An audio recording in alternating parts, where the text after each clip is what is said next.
Good evening, everybody. This is Narco Cop MMA. This is Dana White's Contender Series week number 9. We have been crushing this damn Dana White's Contender Series week after week.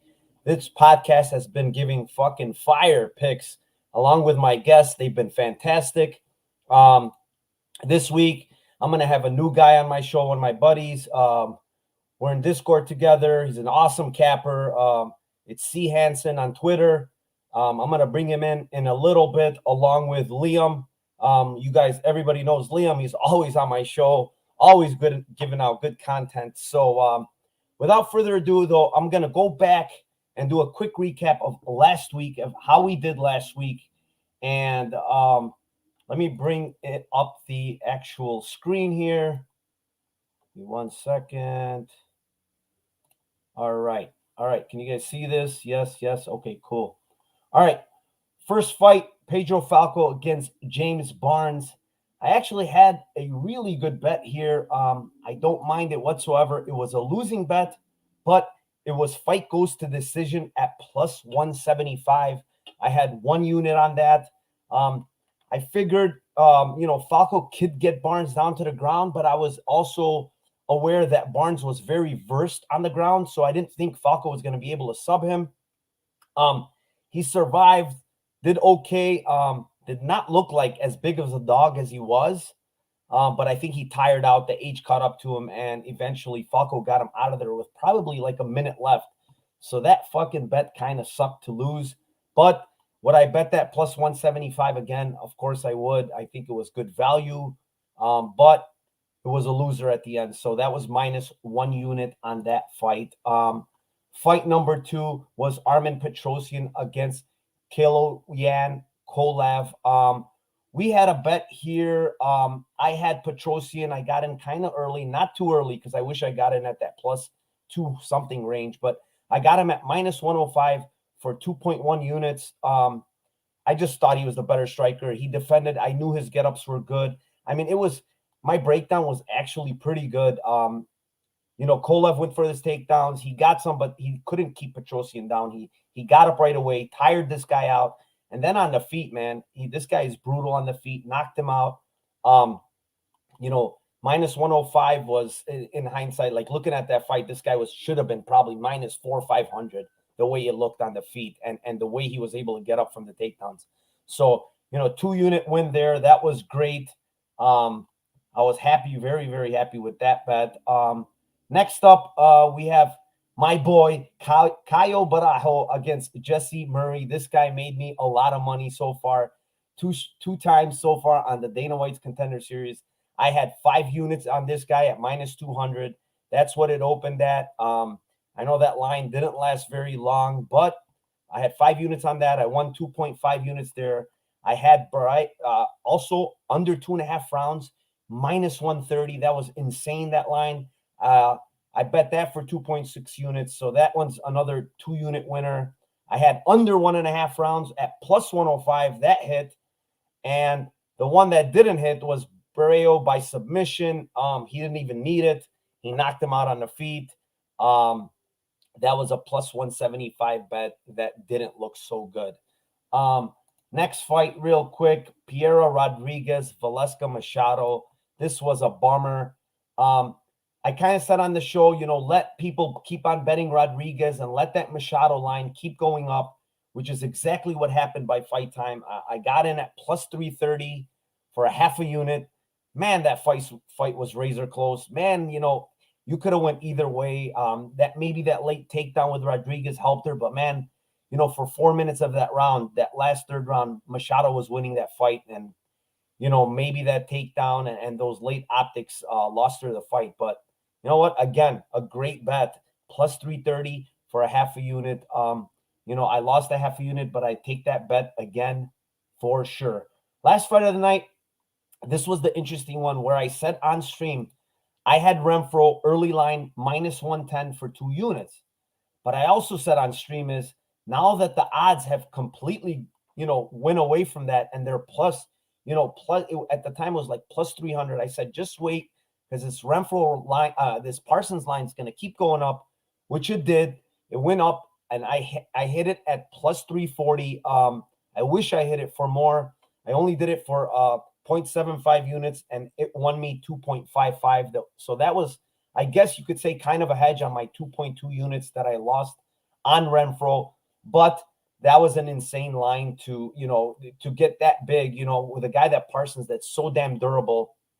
That was definitely way, way off. But yeah, overall, again, crushed it again last week. 5.4 units, an awesome week. It's been really fucking good. This past week with UFC plus 9.89 units. I'm on a really good run right now, which I'm happy about. So yeah, without further ado though, let me stop with the bullshit and get these gentlemen in here. First off, let me bring in my boy C. What's up, C? Welcome. What's happening, man? To the Dana White's Contender Series crushing show. What's up, bro? What's going on? This guy is a host of the Club and Sub podcast. Please give that show a follow, that YouTube a follow. It's a great podcast with a lot of wisdom on that show, guys. Next up, I will bring in the man, the myth, the legend, Liam. What's up? What's going on, Narco? It's great to be on the show again. Like you mentioned in the breakdown at the beginning, we've kind of been crushing it on this show. And so even though I'm on short notice and I'm not fully versed on all these matchups, wanted to come by and drop what I have so far and, talk some of these matchups out with you guys, see where you're at. Awesome. What's up, Dan? Grateful Dude, Tim, everybody in chat. Thank you, guys. Thank you. All the usual guys are in here. Carlos, Mushroom is in here. Uncle Wheezy's in the house. What's up, Uncle Wheezy? With that being said, we got 6 fights this week. We could just start off and keep on going here. Let me go to these fights here real quick. All right. First fight of the night, Olivier Murad versus Ben Shi. We will let C kick it off. Go ahead, C. Yeah, so I think Ben C, I think the line's gotten like a little bit out of control. I don't know, when I looked earlier, I think he was like minus 275. Yeah, I mean, I'm not like super sold on Murad, offensively on the feet or defensively on the feet. He's kind of there to be hit, and it's not like he throws the straightest punches or has the best technique. And off his back, he's pretty just kind of there. Doesn't really work his way up. So, it's definitely possible that he gets caught on his back and just, he's just fish out of water. But on the offensive grappling side, I do think he could probably get his wrestling going here. I think he's probably stronger. And like the thing with Z is like I have my gut feeling is that Murad could just kind of control him. If he could avoid a couple things, his entry's got to be pretty on point. Z does have pretty nasty darts, I guess, long arms, and he definitely he definitely uses his length to his advantage, grappling and on the feet. Like you could tell that he gets full use of his length. He's got a really high guard, has some pretty nice teep kicks, kind of manages that distance. And that's like, I think if it stays on the feet, I guess Zai probably just picks him apart at distance. But I think Murad's best path is grappling. If he can avoid that submission on entry, I think he should be all right. But yeah, I mean, I'm not like super confident one way or the other. I just think plus 225 is just getting a little ridiculous for somebody like Z, who's probably like going to get controlled on the map by Murad if it hits it. So yeah. I like the take. Liam, you got anything on this one? Yeah, man. I thought that there was, limited footage out there. I saw him a lot more on G than I did on Murad. But it was a 5-round fight, so you got to see him go the distance. It was concerning to me that he was losing rounds and minutes to that guy who didn't seem all that good. I mean, granted, he comes from a good camp. I think Sandhagen was in his corner. But overall, it seemed very sloppy to me. There was like multiple exchanges where both guys came in, chins right up in the air and just swinging elbows at each other in ways that I've, rarely seen in martial arts. It was really spectacular, but also insane. And, when you speak to the lack of defense, that's what immediately comes to mind. And I also thought that he was lackadaisical oftentimes in his positioning. I think that just in the same way you mentioned, she doesn't always get off his back very quickly. I think that Murad kind of concedes to playing guard and looking for submissions and stuff. And I kind of thought that he got lucky on one exchange where he like half-heartedly went for an armbar and the guy just like pulled out and stood up instead. And, I don't think that that's what we're going to see from G here. I thought that he was very intentional in everything that he was doing on the tape. And he kind of impressed me for his age and everything else. I think he's got a pretty well put together game. He plays a decent range striking game and then drops down level changes. His entries are really well timed. And I expect him to get takedowns in the spot. I think that, a lot of the lines have kind of been crushed already when I'm looking at, at least Bet Online, certainly. But I think that, Xi is probably going to finish this inside the distance, whether that's from, top ground and pound or from, the nasty Darce. I think he's got a pretty good guillotine series. He's got a good back taking series.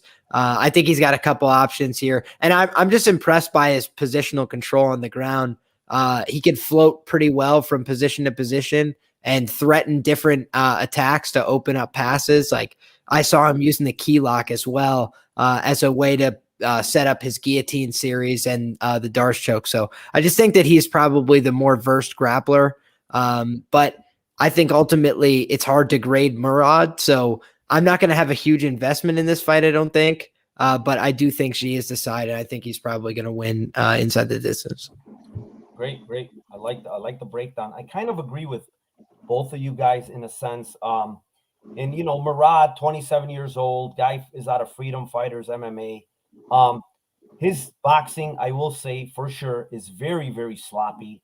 I don't like what I see with his striking whatsoever. Like you mentioned, the guy loves that like lead elbow, like up elbow, using it all the time, but leaving himself wide damn open when he's doing it. And he throws a ton of kicks, not like very powerful kicks, but like kind of like just to touch people up with them. The one thing I did notice that in that Niema fight is he likes to do a lot of dirty boxing, right? Really close uppercuts. A lot of dirty boxing is what he did in that fight. Is how I think he won some of the minutes too. When he had Niema against the cage, he used a lot of dirty boxing. And the one other thing I'll say with this guy is he's got good wrestling. His wrestling is not bad. His offensive wrestling is not bad at all. Looks pretty strong when he's blasting those doubles. Niema, for whatever he is, the guy was supposed to be like a really, really big prospect, but the guy has a terrible gas tank, that Niema guy. I know they went 5 rounds, but if you see in that 4th and 5th round, these guys were dead tired. Both of them were tired. The one thing you guys both mentioned is Murad, when he gets taken down, the dude just sits on his back, which is a big red flag, But on the other side, like Z, he's young, 23 years old, dude. The guy was in the UFC Performance Institute in Shanghai. He's one of the graduates there, I guess. And, they put him on this show now. The guy, the one thing I do want to mention is I think the guy hasn't fought in 2 years, That's kind of concerning for a guy that's, only 23. I don't know what he was doing for those 2 years, but he was off for 2 years. He's versed with his submissions, but mostly what I notice is he loves those Darce, man. Every damn fight he's going for that Darce. He has those really, really long arms, so it works out for him really good. And the one thing I'm afraid of in this fight is when Murad is shooting for a takedown, the Darce, this guy's long ass arms might be there. The other thing though with Shi that I also noticed is it takes like a strong wind to get this guy on the ground, dude. This guy has terrible takedown defense, man. I mean, he goes down really, really easily against much less opposition than what Murad is. And the one thing I will say is if Murad does want to offensively grapple, and he's careful without leaving his neck there to be, choked out or something, he can take this guy down. I will say that he's going to take this guy down if he offensively wrestles. And, on top, yeah, he's not really great. He doesn't hold the position great, but I think he's the type of guy that, doesn't throw a lot of ground and pound, but he's also kind of reluctant to go for subs or shit like that. So he kind of sits there, doesn't do a lot with it. So ultimately what I'm saying is, would I lay minus 280, 300 with Z? There's no way. Based on what I saw with his takedown defense, I wouldn't do it in this fight. For the plain reason is that Murad can win minutes here if he gets takedowns. I 100% believe that he can win minutes if he gets takedowns here. And, just the Niemov fight alone, that guy alone is probably better than anybody Z is beaten. And, maybe Edward Kelly, but Edward Kelly is not that good to me. He's a striker, not a wrestler. A couple of those times, Edward Kelly reversed Z on the ground. So at the end of the day, if this line marches up to the 300 range on Murad, I'm gonna take a stab on Murad because I think he wins minutes here, and that's why I believe ultimately that's what I would do, because if I have an inkling that this guy's gonna win minutes through his grappling, I'm gonna bet him at plus 300. Is that somebody's mic is kind of I don't know whose it is. Is it mine? See, can you mute it real quick? Yeah, it's yours. It's your mic. It's just muffling or something. I don't know what the hell it is. But let's move on. Fight number 2. Manuel Torres against Colton, England. We'll kick it off with Liam. You got anything on this? Not very much, man. I could tell you that, I looked, I thought that he was impressive looking on the scale, Colton, that was. Whereas I thought that the other guy looked a little bit, thin for the division.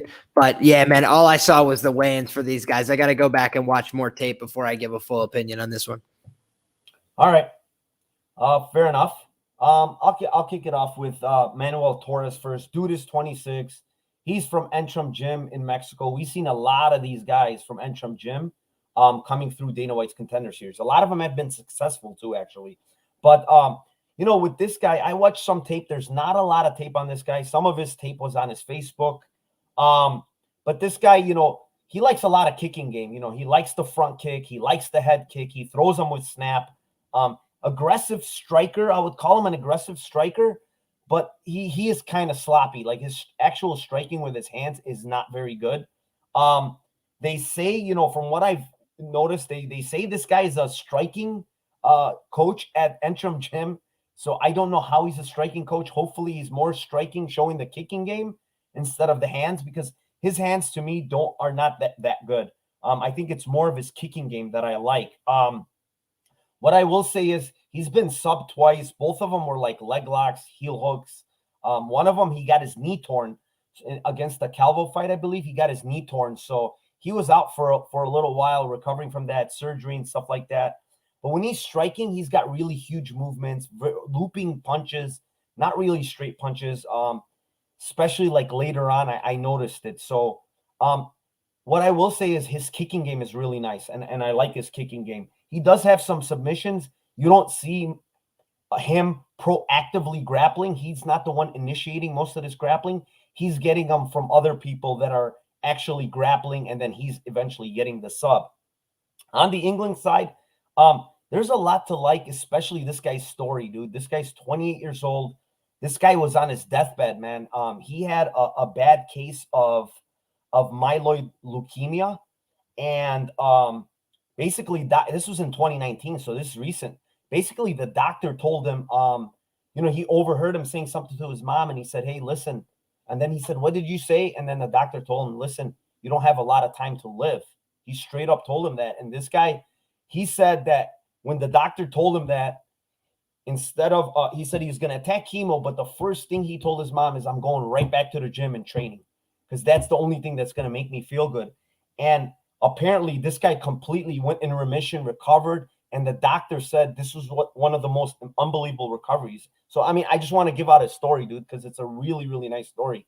So I guess the cancer's gone. He's good now, which is great to hear, man. So something about this guy, this guy's a BJJ black belt.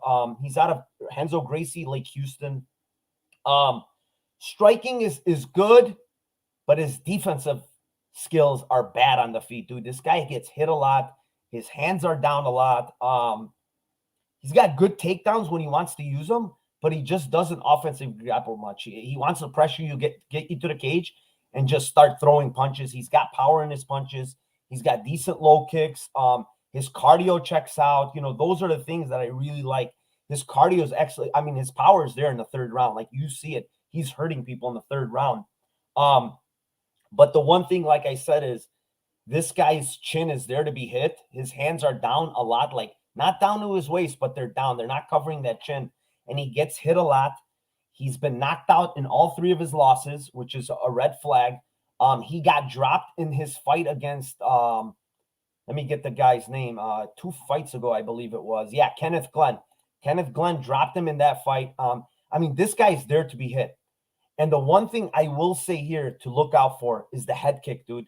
This guy with Manuel Torres' head kick, it's nasty. And this guy leaves his arms semi down. He might catch a head kick, and he's not gonna be able to take it, because this guy's chin is a question mark to me. He's been knocked out 3 times, like I said, all 3 losses, been dropped. Alec Williams, his last fight, who's traditionally a grappler, hurt him.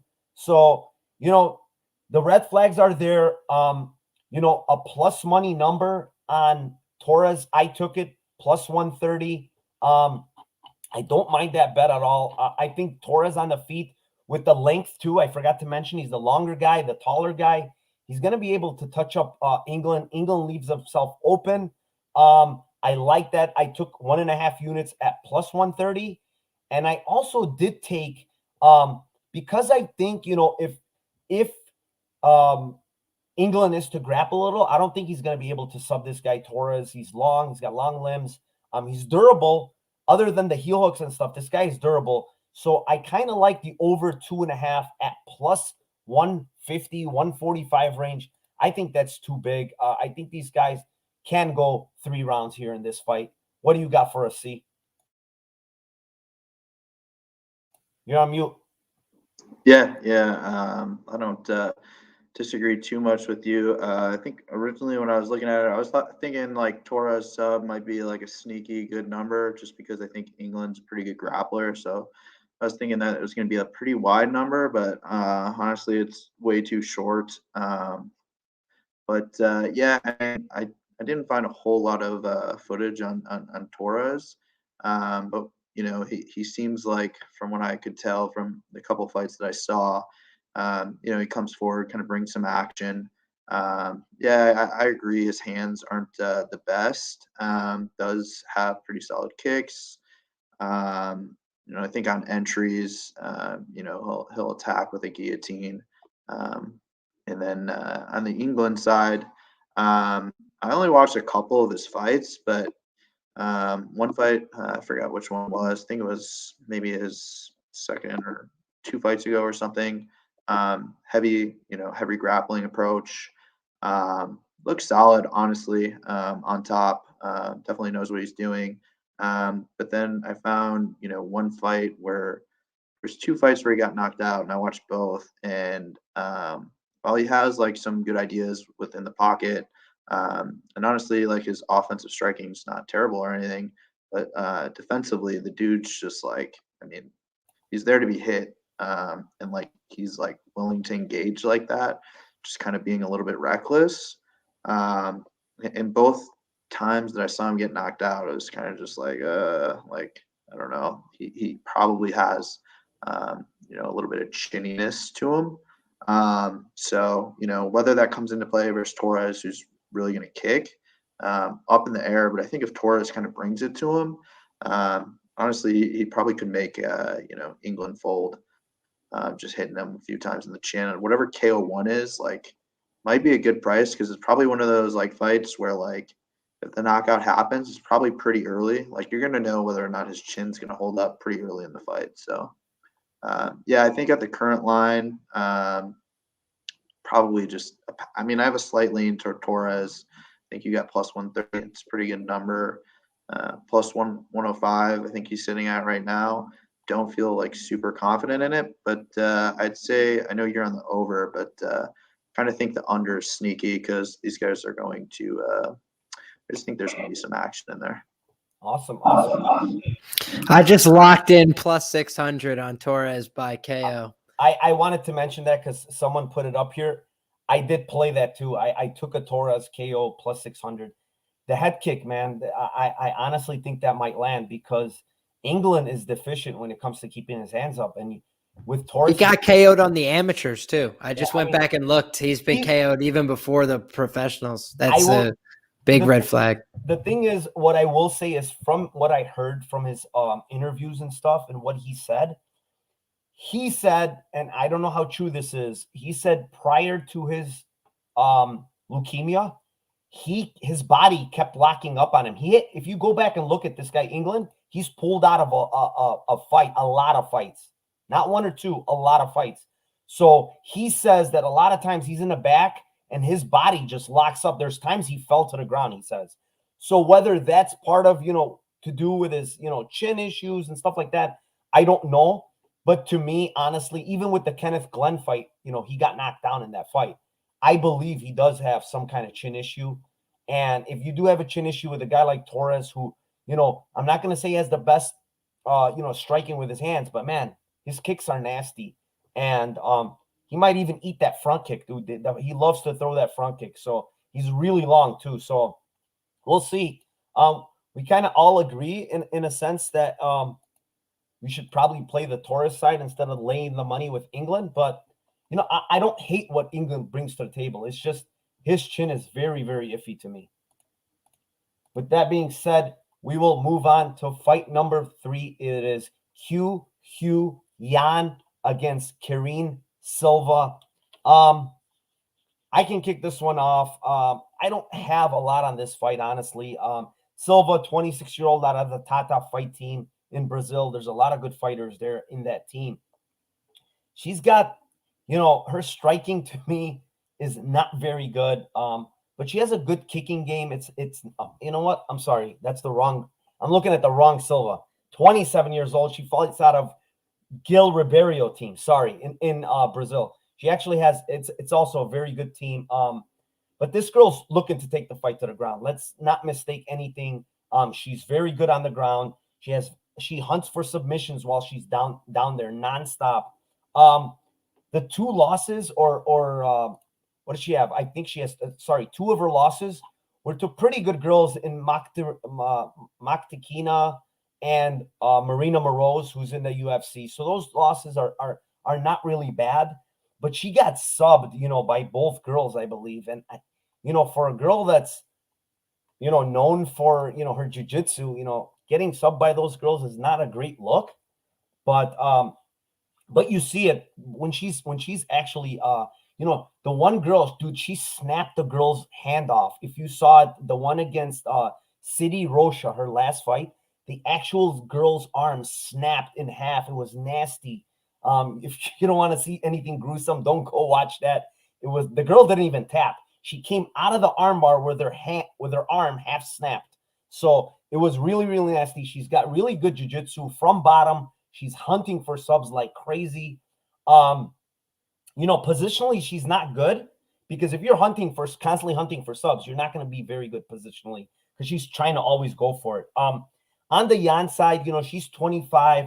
She's built like a little pit bull, short, stocky girl. Also she trained out of that Shanghai Performance Institute. She has decent striking, throws with power when she throws. But man, she is when she gets on your legs, on your hips, you're going down, dude. This girl has really, really good wrestling when it comes to like taking you down. But she has fucking no clue what to do when she gets you down there. She like holding these girls down for the most part, like not doing anything with it.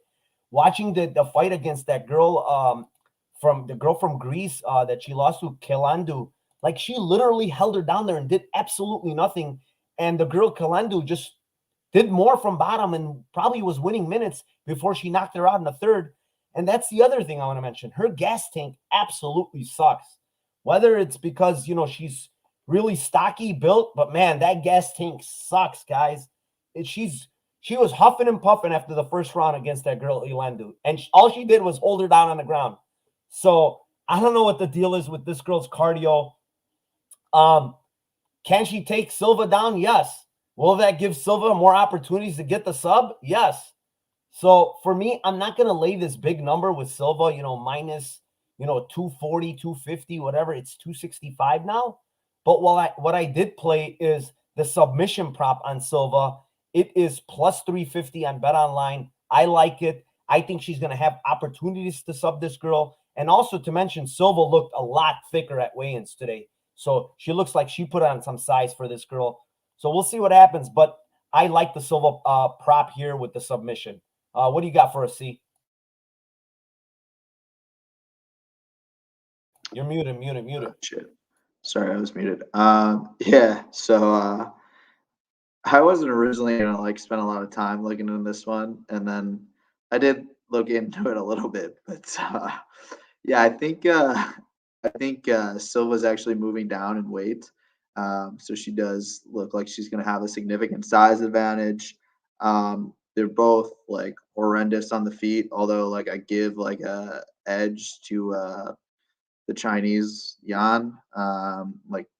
She does, throw some kicks here and there, and Silva's like watching something in slow motion.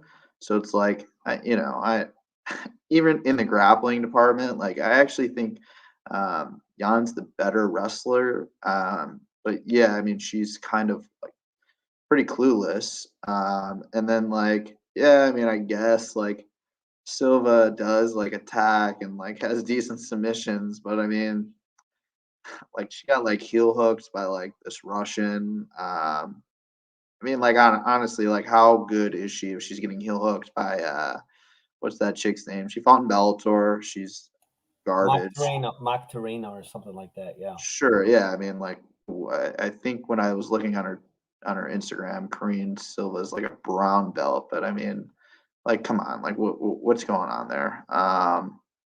So yeah, I mean, I think if Jan's gonna win, it's just a really boring ass decision. She somehow rides her out on top, or just stuffs takedowns, which I guess is possible because I'm not really too high on Silva's wrestling. But then again, Silva's more physical, and I think she's just she might be too much in the grappling department. If they're somewhat similar, skill set wise, the stronger person is generally going to fare out a little bit better. And I think that might be the case because Silva is coming down in weight. So yeah, I think the sub prop on Silva is pretty good. I don't know whatever the hell Jan is by decision, but I think Jan decision is her only win equity.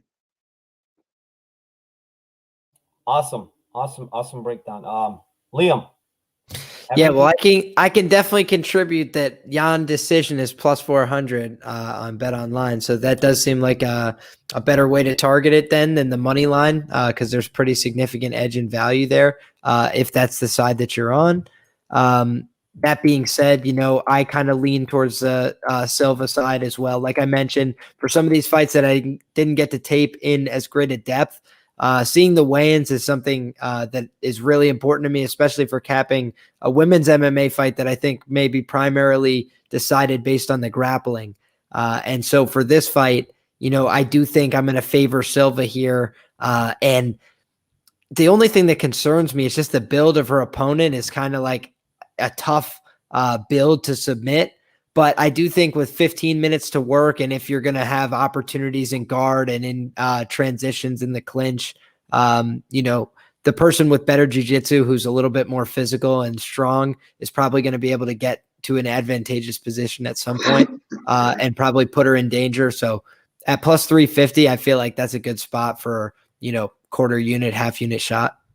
Well, let me put a little feather in Jan's cap because I kind of shit on her too much.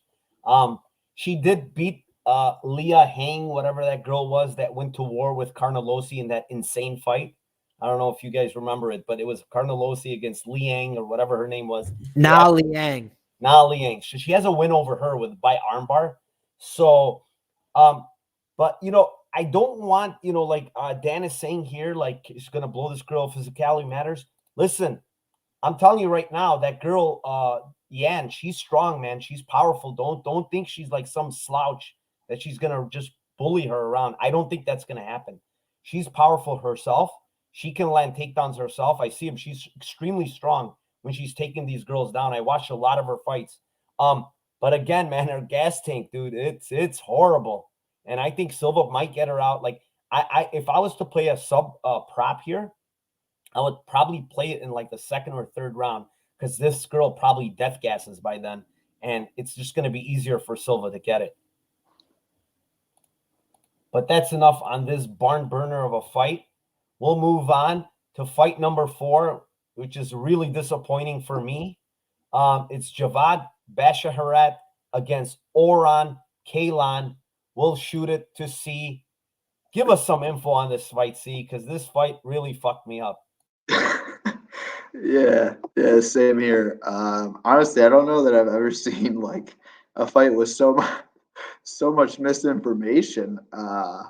Like how fucking old is fucking Oran? One, like the one website has him 36.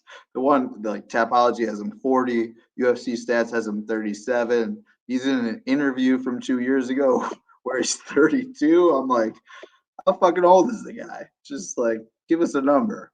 And then like Tapology says like 155, and then you message me and you're like, hey, did you notice that this is at 155?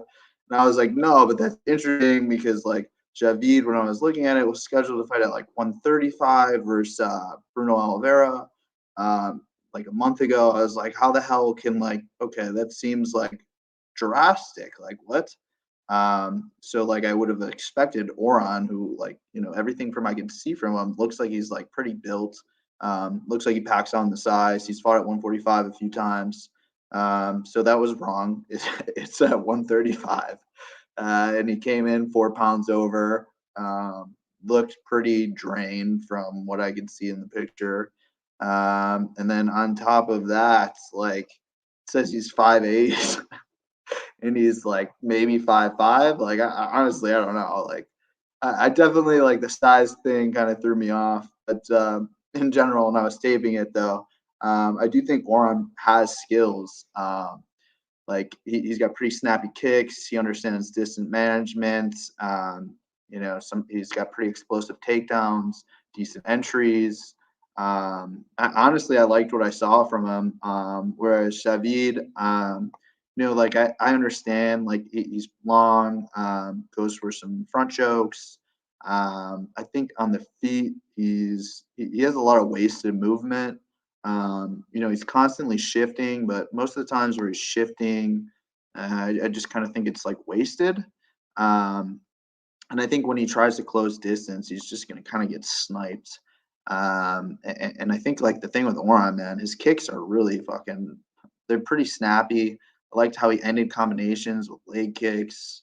If it wasn't this fucking weight thing coming in a few pounds over, I was like pretty heavy on Oran plus 200, plus 155. I mean, I was kind of betting it like as I just kind of had openings on different books. But the one thing I do think is like interesting to me is the over 1.5.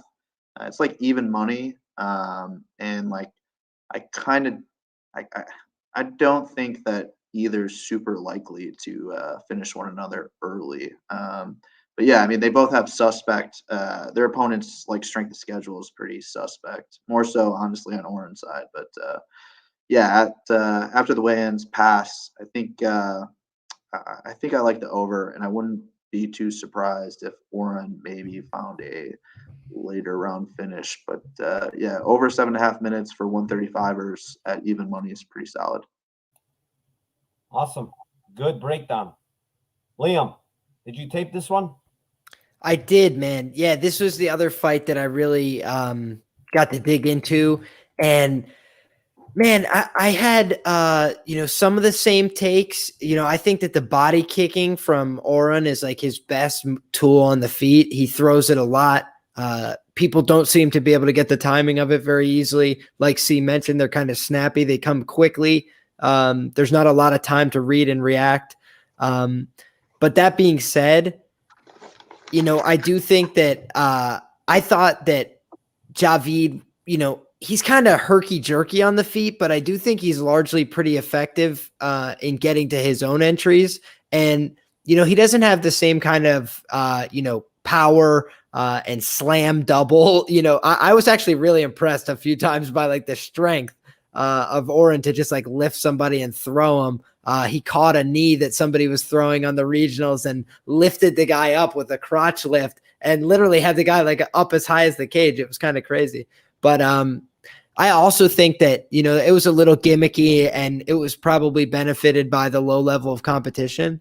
Whereas, Javid at least has been challenged a little bit. I thought that Alexander character wasn't like a great fighter, but at least was moving, was throwing, wanted to be there, which was more than you could say for some of the other opponents that I saw Oren fighting. But, I also thought that Oren looked good. But when I don't know somebody's age, when I can't track down that information, and also, C mentioned he didn't look great at weigh-ins. He was like red in the chest. Like he looked really freaky almost. It was like, he looked visibly uncomfortable. He looked like he was sweating and stuff. I don't like those visuals. He also is like 139. And in a grappling matchup, that's kind of an advantage too. So, man, it makes me feel like I might end up passing here. The minus 175 was tempting on the Basharat side, but after the guy missed weight on the other side, I'm probably just going to stay away from this fight.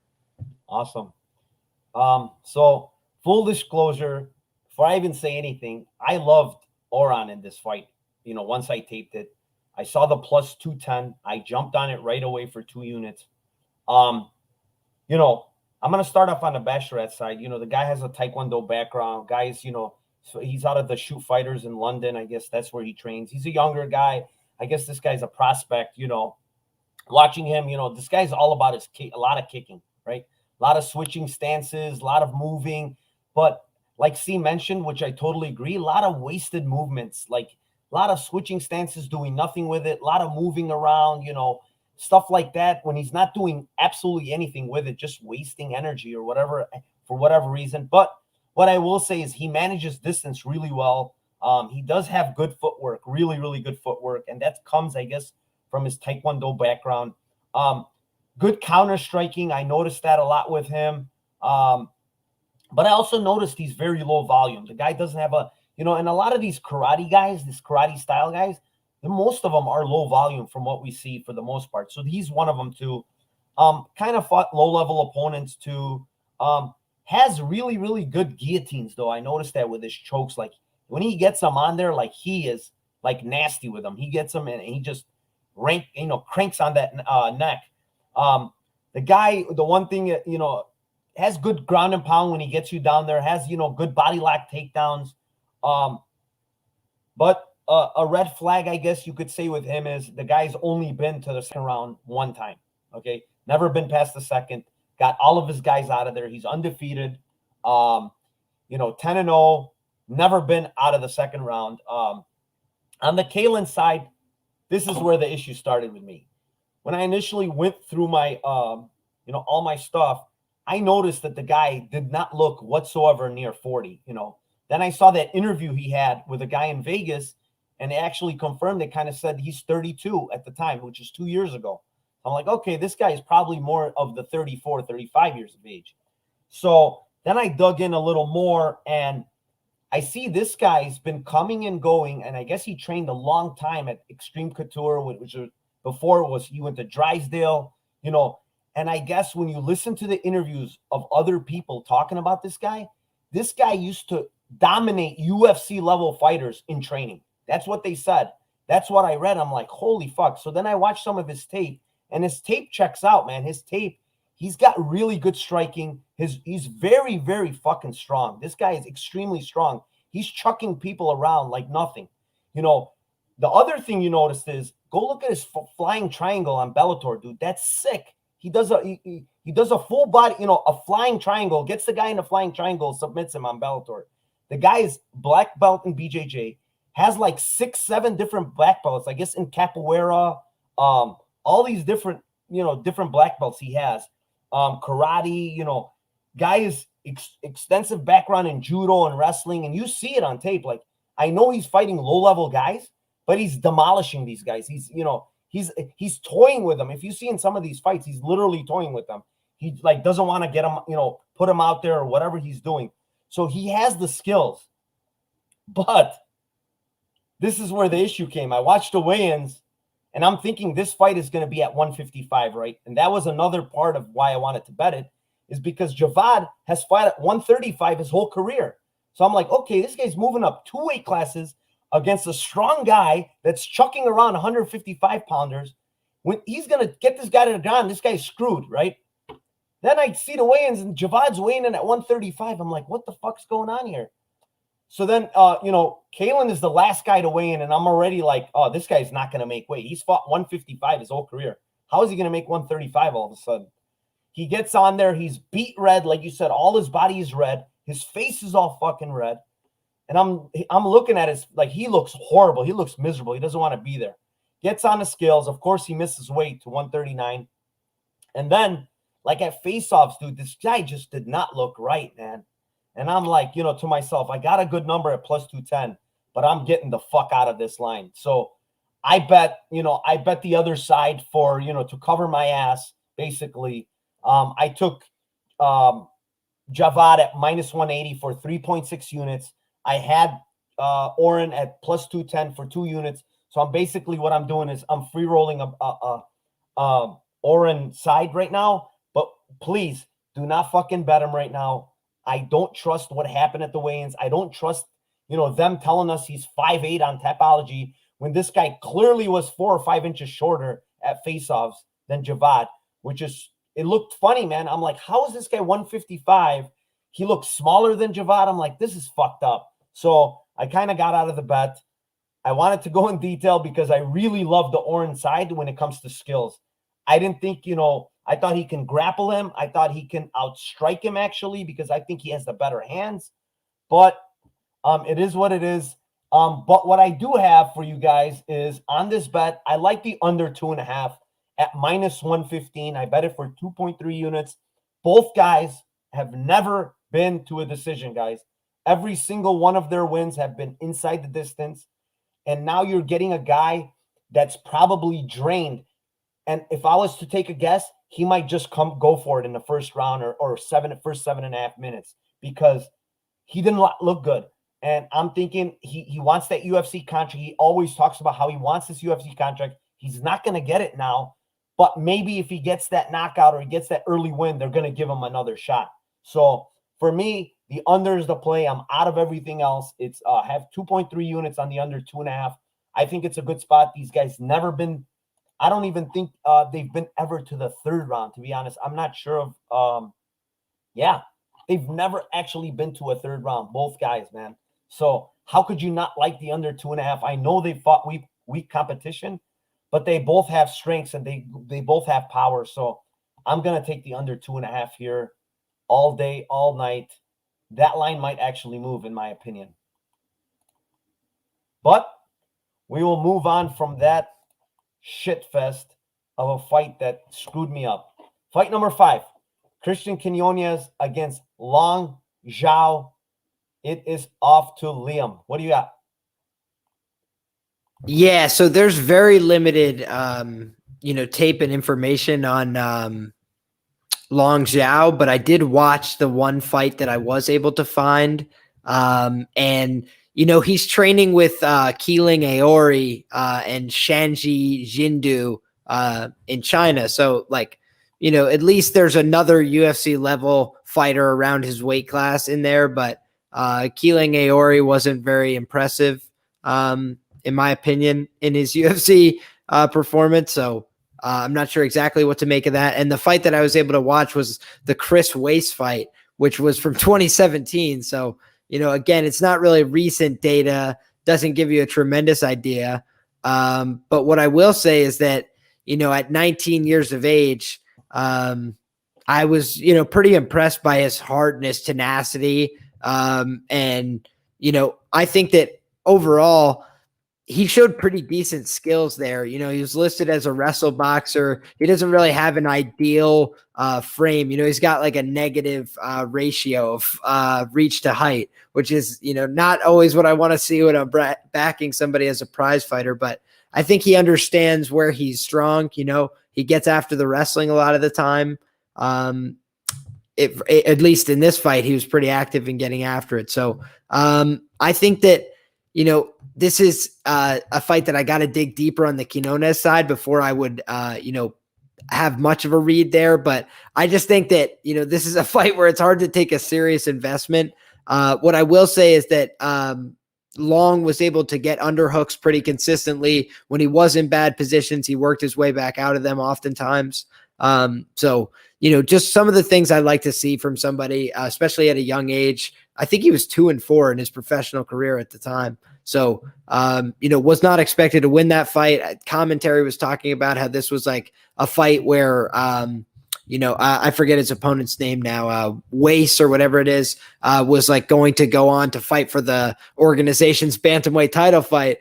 And then he ends up getting completely smoked and out wrestled and all of these other things. And it was a unanimous decision. Interesting, man. I got to dig into the Quinones side. I started watching his first fight before I drove over to do the show. But I think that, from what I was starting to see, he looks like he's a little bit more on the striking end. Maybe another one of those striker versus grappler matchups. You tell me. All right, let me give you some insight on that Kenyon guy. He's also out of the Entrum gym that I mentioned earlier with Torres, 25 years old. Very, very good leg kicks. Good jab from this guy. I really like his jab. Nice long jab. What I love with him is he uses a lot of feints. Lots of feints to draw out stuff from you so he can counter you. He's fought good opposition. Go back and look at who he's fought, even though it's regionally and these, lower level. But the guys are decent fighters. They're not like complete, 0-10 guys or stuff like that we usually see on these Dana White Contender Series. The guys actually fought decent fighters. He has very good movement. He has an incredible chin, like a lot of these guys from Mexico. This guy has an incredible chin. Very, very, very good cardio. Cardio is nonstop motor with this guy. When he does get taken down, very good get-ups. Doesn't stay down there whatsoever. He's not the guy that's going to play guard. So he's constantly trying to get up. If he gets you down, really nasty ground and pound, man. He's really nasty when he's on top. Huge ground and pound. In the fight where he got subbed against Madrigal, Madrigal had him and this guy Madrigal is really, really good BJJ guy. He had him in this really, really deep armbar, and this guy just would not tap, man. And eventually got out of it. He did the exact right things to get out of the armbar. And, he knows what he's doing down there, even though he got tapped later on. Like I said, this guy Madrigal is a very, very good BJJ guy. Another thing to top off Quinones is striking everything. He's a relentless wrestler. When he wants to wrestle, like guy is nonstop. He's going to take you down. Shooting, one after another until he gets you down. So he's really relentless with that. But the one flaw I did see with him, and it stuck out to me a lot, is he gets reversed a lot. A lot of times he's on top, he's going crazy with his ground and pound or whatever, and he doesn't care about position, and he's getting reversed a lot. Another thing with him is his striking is improving as the fights are going on. As I'm watching, the fights on and on, from earlier on in his career to now, his striking has improved a lot. I like this guy. I think he is going to probably get a UFC contract after this fight. When I go on the Zing side, the guy's only 23, another UFC PI guy, graduate, whatever. There's literally no tape on this guy. Like Liam said, it's that Wise fight, and that's about it. And that's 5 years ago, and it's one of his early fights. He's still 18, 19. He's fought, probably the best competition I've ever seen in my life with guys of, 2-2. Oh, and his last guy after, 20 fights, he's fighting a guy, making his professional debut, which is a huge red flag. He's fighting in that, WLF wars, which I completely hate that promotion in China, because a bunch of these guys that are coming to UFC from there are absolutely getting stomped one after another. And what they do in that organization, I guess, is if they like you, they feed you to all these guys and you pile up your record, kind of like this Zhao guy, because he started terribly and now he's reeled off 10 or 11 wins in a row, all in the WLF. I don't know about this guy, honestly. There's not a lot of tape, but I will tell you, Kenyon has been tested. Kenyon has good striking. Kenyon has good ground and pound. I mean, the guy looks legit, man, and he's got very good cardio, very good power. He's going after you. And the one thing I would want to mention is Zhao Liang has been knocked out 3 out of his 6 losses. So if that's anything to think about with a guy that pressures like Kenyon, give me the under 2.5 at plus money, plus 115 for 1.5 units. And I will hold off to see what I'm going to get on the Kenyon props when they come out on DK. But for now, the under 2.5 at plus money to me is a very, very good bet. What do you got, C? Yeah, not gonna spend a whole lot of time on it, but I mean, there's limited footage. I mean, unless somebody found something that I haven't found, there's almost no footage on Long. Whereas the Mexican kid, Christian, from what I've seen, I don't think he's necessarily going to be some top level guy or even a gatekeeper in the UFC, anything like that. But he does bring out fun fights. Give him that. He's kind of got that Mexican style, come forward, pressure, just kind of relentless in everything that he does. Whether it's in the clinch or even, pretty much anywhere.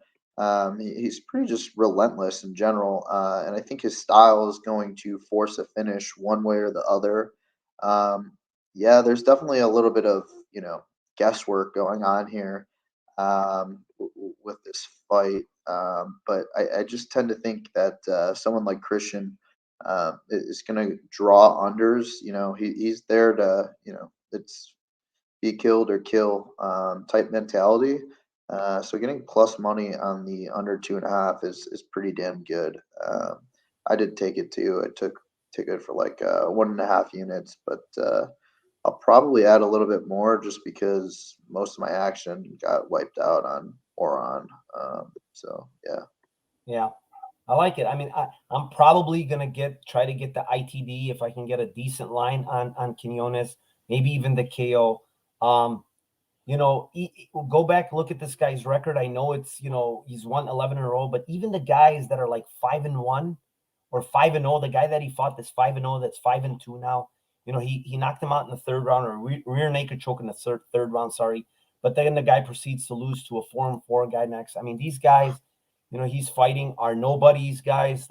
He's got 6 losses still somehow to these 2 and 3 guys and shit like that. Quinones is not that guy. Yeah, I know this guy could have improved, but Quinones is the real deal. I like him.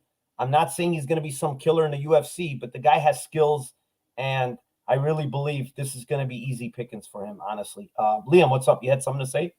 The only other thing I was going to mention is, as a nice little sprinkle on top of the under 2.5, all the losses for Quinones, just from a brief scan over the resume, are inside the distance. And the Chinese guy to win inside the distance is plus 600. It's that for me is also something that's at least a viable shot. Why would I take his money line at plus 300 if I think he's going to lose every minute of the fight? In all likelihood, it's I think his most likely win is to catch Quinones or to, maybe get a submission late if he starts to wear down or something. But that for me is at least an interesting shot if you're going to look to target the dog here or to target violence. I want to say one more thing that I had to put this out there because I did forget it. Okay, so we're talking about all these low-level guys he's fighting on the regional scene, and the guy that made his debut last fight, he went 3 rounds with this guy before he finished him. The guy before him, the great 2 and 3 guy, he went 4 rounds with this guy to finish him. That's a red flag too. come on, why is he not finished? If this guy's halfway good, he should be getting these guys out of there, right? He's fucking going 4 rounds, 3 rounds with these You guys. would think. So even though we don't have tape, right, we can make some decent assumptions based on that alone, right? Like, you shouldn't be going 4 rounds with a guy that's 2-3 and you're already, 20 fights into your career. So, yeah, it's a lot of red flags with this guy. Kenyon is going to dominate him from what I think, based on what I see from Quinones and how the guy is just relentless, man. And he goes for it, and I like it. And now that he knows he needs to finish to get a UFC contract, most likely, he's going to fucking go for it. And that's just how he fights. But with that being said, I want to thank everybody that's here, 34 of us. Thank you very much, everybody in chat. Without you guys, I could not be doing this show. And thank you to both my guests. With that being said, let's move on to the main event. It is Jansei Silva, 7-1 against Gadze Omar Gadziev at 12-0. I can kick this one off. So, as I mentioned earlier, the Silva I was talking about is this guy. He's 26 years old. He fights out of the Tata fight team, which has decent fighters there. Guy has good striking. He's powerful, has good kicking game. He has like a Muay Thai background. So, guy has really good knees in the clinch. You see it all the time. He looks for it. He throws it. The one thing I did see with this guy is that he's got good takedown defense when it comes to the fence. Like that's one flaw of his. I should mention that he gets backed up to the fence a lot on his tape. But what he does do well is he does all the right things when people go for takedowns against him, which I like to see. He digs underhooks. He's using, spreading his legs, doing all that, making it a hard time for all these guys to get those takedowns, which, I like. So his cardio kind of checks out. It's good. He's wrestling in some of these fights too against the Antonius fight. Antonius is kind of like a crazy striker, like maniac. And he uses his wrestling there when he shoots really good takedowns. But the guy's primarily, he's not going to shoot in this fight. I highly doubt he's going to shoot against this guy. He wants to keep it standing. He's fought really low-level people. I'll say that. But his striking is good. It's not bad whatsoever. He's been knocked out. He got caught. But his striking is still good. I like it. He's got that Muay Thai background. And on the Gadzia side, guy's 28. He's I guess he trains somewhere in Paris or something, part of the time in MMA Factory Paris, it's called, or something. So, but the guy has a wrestling background. I mean, it's no fucking doubt about it. This guy wants to get it to the ground. This guy wants to damage you when he gets it to the ground. On the feet, he's that typical, Dagestani guy that like kind of feints a lot, trying to like get shit out of you so he can get his takedowns. He does throw decent striking, but again, the main thing with this guy is he wants to get this fucking fight to the ground, and he loves that crucifix. He loves that crucifix. He wants to put that crucifix on you and ground and pound the shit out of you till he gets you out of there. So, in this fight, if he can get takedowns, which I think he can, he's going to dominate on the ground. But I will mention that if he struggles to get these takedowns and Silva makes him work, and it's, they're fighting in stand-up, it's going to be dangerous for him because Silva's a very good striker. He's the much longer guy, the much bigger guy. And the one thing I do want to mention, which is another awkward thing, and I don't know if you guys caught this, but this guy's undefeated. He's 12-0, right? His professional career. And his professional career spans from 2013 to 2021. Now, go and look at his amateur results, and this guy has 4 losses in the amateurs from 2014 to 2018. How does that make sense? I don't know. I think he's competing in Russia in some of these like Russian events, MMA events, and somehow they allow you as a pro to fight, like, and they're considered amateur. I don't know what the deal is. It's very awkward, but he has 4 losses.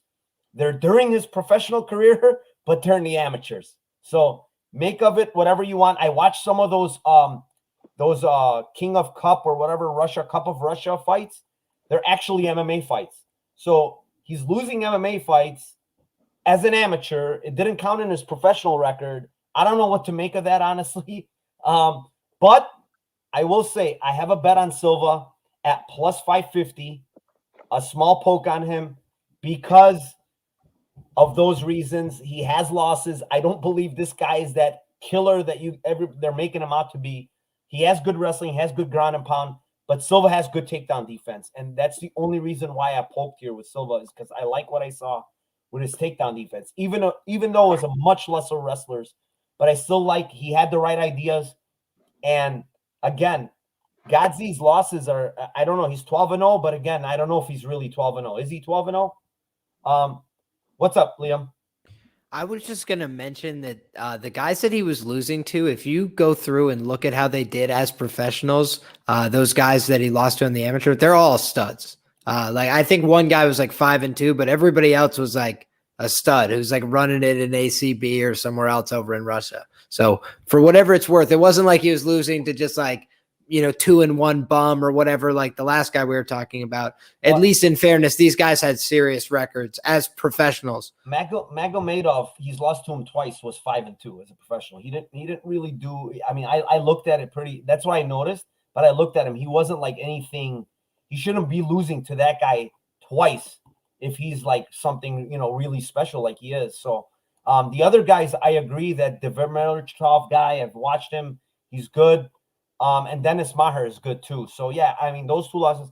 Well, I'm just trying to mention that the guy is technically not really undefeated because those losses came during his professional career, but they were an amateur somehow. So, go ahead, brother. What do you got? Yeah, I don't totally disagree with what you said. Yeah, I mean, I think the Godsey line is like, I mean, I understand it. People get really hyped on these Russians, and maybe it's rightfully a minus 700. I personally don't think so. From what I've seen from Silva, yeah, I mean, you touched on it. He does get pushed back a little bit. I think he's just kind of like accepting in the back foot. I just think like sometimes some of those Thai guys, like just because you're moving backwards doesn't really mean a whole lot. So I kind of think he just accepts it. But in this scenario, Godsey is going to look to push him against the cage, and try and take him down. But yeah, from what I've seen from Silva, takedown defense seems solid. Obviously, he hasn't gone up against a wrestler like Godsey, but he's got a decent jab. He's got more power in his hands. Definitely the better striker. I guess my one concern is, I guess I'd be like more willing to like take a little bit more of a shot on Silva if like I kind of like saw him or like had some type of credential like jujitsu where like I could trust him a little bit more off his back or work his way up or just kind of stay safe down there, but I don't. But yeah, I don't think that a shot on Silva is that bad. I think maybe in the clinch probably has some decent work. And I think it's like about time on this show that one of these minus fucking 3,000 Russians gets knocked out stiff. I know it's coming, so I don't really want to like sit it out and then fucking it happens since there's only like one show left. But yeah, I don't hate a stab on Silva. I think he definitely makes it interesting. I don't know, one of these fights where he landed that head kick. I mean, what were they fighting in, like a 2-inch cage? I mean, what the fuck? What was that? Yeah. Yep. There was like no space in between anybody. There was nowhere to move. There was like the most confused. I don't know. They but yeah, want war. Yeah. So yeah, shot on Silva's not bad. I don't know. I'll probably like jump in on a knockout prop or take the Russian late just in case. If it's like real heavily grappling, I'd imagine it's more of a late finish than early. So yeah. I like the size to it at face-offs. Much bigger guy. But you did mention something important. Like, I wish he had like better jiu-jitsu. Like, we don't have any credentials on this guy. The other worry is I never even really seen this guy on his back because he's defending these takedowns really well. So that's the other issue, right? We don't know how bad or how good he is on his back. That's an issue. But like I said, I'm going to go off the tape of what I see and what he does with his takedown defense, and it's actually pretty solid. And so with that, knowing that this Russian's going to be shooting for these takedowns, and this guy has good takedown defense, I'm hoping that he can stuff some of those, keep it on his feet, and maybe catch this guy with a head kick or something. Liam, what do you got for us, brother? Absolutely. So again, this is one that I'm going to have to watch more tape on before I have a solidified read. But what I would say is that what stood out to me immediately about this fight is that you've got Silva here, who fought primarily at 170 pounds over the course of his career.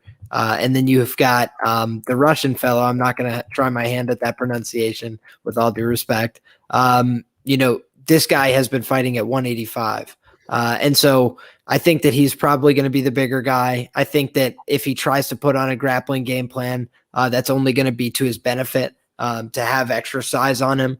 I thought that he looked pretty good at the weigh-ins as well. So if the grappling checks out when I watch it more in depth on tape, then I'm thinking about taking a shot on him to win by submission because I see that the prop is out at plus 550, and I think he's probably going to spend some time in control positions here. And I like people with a strength edge to pursue submissions because they can kind of force something, even if it's not quite there, because it can just be really uncomfortable down the stretch in a fight. And you're already limited on gas anyway. So if somebody puts a choke on and it wouldn't be perfect in a jiu-jitsu class, it's still going to be enough if you've already broken them mentally in a fight. So I think that could be an interesting look at the plus 550 range on the massive favorite because everybody's expecting him to win by KO. And also just as like a fade the narrative, I think the fight to go to the distance is plus 250 or something, which, been seeing a lot of main events. It's not on the Contender Series,